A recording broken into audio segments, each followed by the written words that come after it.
കോഴിക്കോട് താമരശ്ശേരിയിൽ മയക്കുമരുന്നിനടിമയായ മകൻ വെട്ടിക്കൊലപ്പെടുത്തിയ സുബൈദയുടെ പോസ്റ്റ്മോർട്ടം ഇന്ന് നടക്കും. കൊലപാതകം നടന്ന വീട്ടിൽ ഫോറൻസിക് സംഘം ഇന്ന് പരിശോധന നടത്തും. പ്രതി ആഷിഖിനെ ഉച്ചയോടെ താമരശ്ശേരി 1-ാം ക്ലാസ് ജുഡീഷ്യൽ മജിസ്ട്രേറ്റിന്റെ വസതിയിൽ ഹാജരാക്കും. വിവരങ്ങളുമായി കോഴിക്കോട് നിന്ന് ഷഹദ് റഹ്മാനാണ് ചേരുന്നത്. Shahad, good morning. പിതാവ് ഉപേക്ഷിച്ചു പോയ ശേഷം ആ ഉമ്മ പൊന്നുപോലെ നോക്കി വളർത്തിയ ഒരു മകൻ പിന്നീട് തൻ്റെ രോഗശയ്യയിൽ മകൻ ഒരു ആശ്വാസവും സ്നേഹവും ഒക്കെ ആകുമെന്ന് തീർച്ചയായും ആ അമ്മ കരുതി കാണും. പക്ഷേ ആ രോഗശയ്യയിൽ ആശ്വാസമാകേണ്ട മകൻ ഒരു ഡി അഡിക്ഷൻ സെൻ്ററിൽ നിന്ന് വന്ന് ബോധത്തോടെയോ ബോധമില്ലാതെയോ എങ്ങനെയാണെന്ന് നമുക്കറിയില്ല കൊലപാതകം നടത്തി. ഇന്ന് ആ അമ്മയുടെ പോസ്റ്റ്മോർട്ടം നടക്കുമെന്ന് മനസ്സിലാക്കുന്നു. എപ്പോഴാണ് ഈ പോസ്റ്റ്മോർട്ടം നടക്കുക? ഒപ്പം തന്നെ ഉച്ചയോടെ ഈ പ്രതിയെ താമരശ്ശേരി 1-ാം ക്ലാസ് ജുഡീഷ്യൽ മജിസ്ട്രേറ്റിൻ്റെ വസതിയിൽ ഹാജരാക്കുകയും ചെയ്യുമല്ലോ.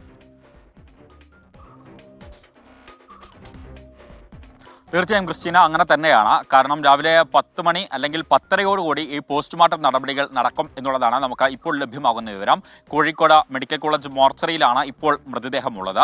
നമ്മൾ നിൽക്കുന്നത് ഈ സംഭവം നടന്ന അല്ലെങ്കിൽ ഈ കൃത്യം നടന്നിട്ടുള്ള ഈ വീട്ടിലാണ്.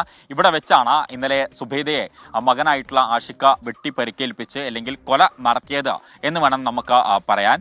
ഈ വീട്ടിൽ അല്പസമയത്തിനകം ഫോറൻസിക് സംഘം എത്തും. ഇവിടെ വെച്ചാണ് പരിശോധന നടക്കുക എന്നുള്ളതാണ് അറിയിച്ചിട്ടുള്ളത്. അതോടൊപ്പം തന്നെ ഇപ്പോൾ പോലീസ് ഉണ്ട്. ഇന്നലെ വൈകിട്ട് മുതൽ ഇവിടെ പോലീസിന്റെ കാവലുണ്ട്. പോലീസ് ഇവിടെ ഉണ്ട്. അപ്പോൾ അല്പസമയത്തിനകം ഉന്നത പോലീസ് ഉദ്യോഗസ്ഥരൊക്കെ ഇവിടേക്ക് എത്തും. ഈ പ്രതിയായിട്ടുള്ള ആഷിഖിനെ ഇന്ന് കോടതിയിൽ ഹാജരാക്കും. ഉച്ചയോട് കൂടിയിട്ടായിരിക്കും കോടതിയിൽ ഹാജരാക്കുക എന്നുള്ളതാണ് നമുക്ക് മനസ്സിലാക്കാൻ സാധിക്കുന്നത്. ഇവനുമായിട്ട് കൂടുതൽ കാര്യങ്ങൾ അല്ലെങ്കിൽ ഈ പ്രതിയിൽ നിന്ന് കൂടുതൽ കാര്യങ്ങൾ ചോദിച്ച് മനസ്സിലാക്കാൻ ശ്രമിക്കുന്നുണ്ട് പോലീസ്. 1-ാം ക്ലാസ് ജുഡീഷ്യൽ മജിസ്ട്രേറ്റിന്റെ വസതിയിലായിരിക്കും ഇന്ന് ഹാജരാക്കുക. കാരണം ഇന്ന് ഞായറാഴ്ചയാണ്, കോടതി ഇല്ലാത്ത ദിവസമാണ്. അതുകൊണ്ട് മജിസ്ട്രേറ്റിന്റെ വസതിയിലായിരിക്കും ഇന്ന് ഹാജരാക്കുക എന്നുള്ളതാണ് നമുക്ക് മനസ്സിലാക്കാൻ സാധിക്കുന്നത്. താമരശ്ശേരി താലൂക്ക് ആശുപത്രിയിൽ വൈദ്യപരിശോധന നടത്തിയതിന് ശേഷമായിരിക്കും ഈ പ്രതിയെ ഇന്ന് കോടതിയിൽ ഹാജരാക്കുക എന്നുള്ളതാണ്. ഇതിൽ ഏറ്റവും പ്രധാനപ്പെട്ട അല്ലെങ്കിൽ ഞെട്ടിപ്പിക്കുന്ന ഒരു വസ്തുത അല്ലെങ്കിൽ ഞെട്ടിപ്പിക്കുന്ന ഒരു കാര്യം എന്ന് പറയുന്നത്, ആഷിഖ് ഈ കൃത്യം നിർവഹിച്ചതിന് ശേഷം നമുക്ക് ഇവിടെ ഈ വീടിന് പുറത്തായിട്ട് ഒരു പൈപ്പ് കാണാം. ഈ പൈപ്പിൽ നിന്ന് ഈ കത്തി, അതായത് തൊട്ട് അടുത്തുള്ള വീട്ടിൽ നിന്നാണ് കത്തി വാങ്ങിക്കൊണ്ടുവന്നിട്ടുണ്ടായിരുന്നത്, തേങ്ങ പൊളിക്കാൻ എന്ന് പറഞ്ഞ്. ആ കത്തി കഴുകിയതിന് ശേഷം ഇവിടെ എത്തിയിട്ടുള്ള സമീപത്തെ അയൽവാസികൾക്ക് നീട്ടി നൽകുകയാണ് ചെയ്തിട്ടുണ്ടായിരുന്നത്. ആ ഘട്ടത്തിൽ അയൽവാസികൾ ചോദിക്കുന്നുണ്ട്, എന്തിന് നീ ഈ ക്രൂരകൃത്യം നിർവഹിച്ചു എന്നുള്ളത്.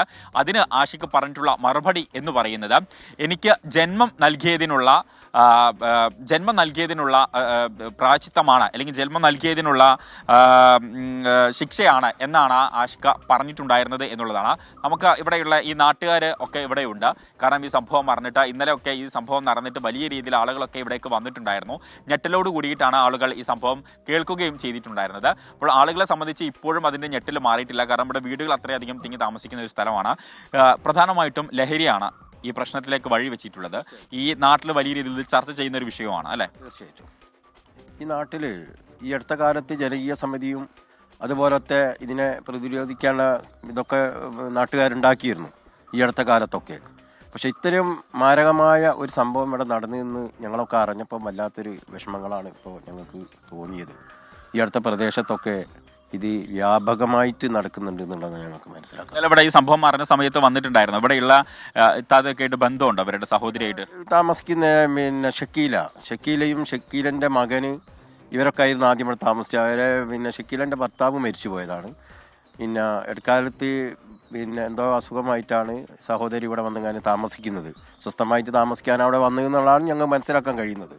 തീർച്ചയായിട്ടും അവന് പെട്ടെന്ന് വരുന്നതോ അങ്ങനെ ക്രൂരകൃത്യം ചെയ്യുന്നതൊന്നും ആരും പ്രതീക്ഷിക്കുന്നില്ലല്ലോ. ദാമോദരേട്ടൻ എന്ന് പറഞ്ഞ തൊട്ടടുത്തുള്ള വീട്ടിൽ നിന്നാണ് ഈ വാക്കത്തി വാങ്ങിയത്. എന്നിട്ടും പിന്നെ എന്താണ് എന്ന് മനസ്സിലാക്കാതെ അദ്ദേഹം വന്ന് ചോദിച്ച സമയത്താണ് ഇവന് ഒന്നും മിണ്ടാതെ വളരെ മൗനം പാലിച്ച് നിൽക്കുകയും, സക്കീല വന്ന് ജനലിൻ്റെ ഭിത്തിയിൽ കൂടി നോക്കുന്ന സമയത്താണ് ഈ ചോരയിൽ കുളിച്ച് കിടക്കുന്ന ഈ സ്ത്രീയുടെ മൃതദേഹം കാണുന്നത്.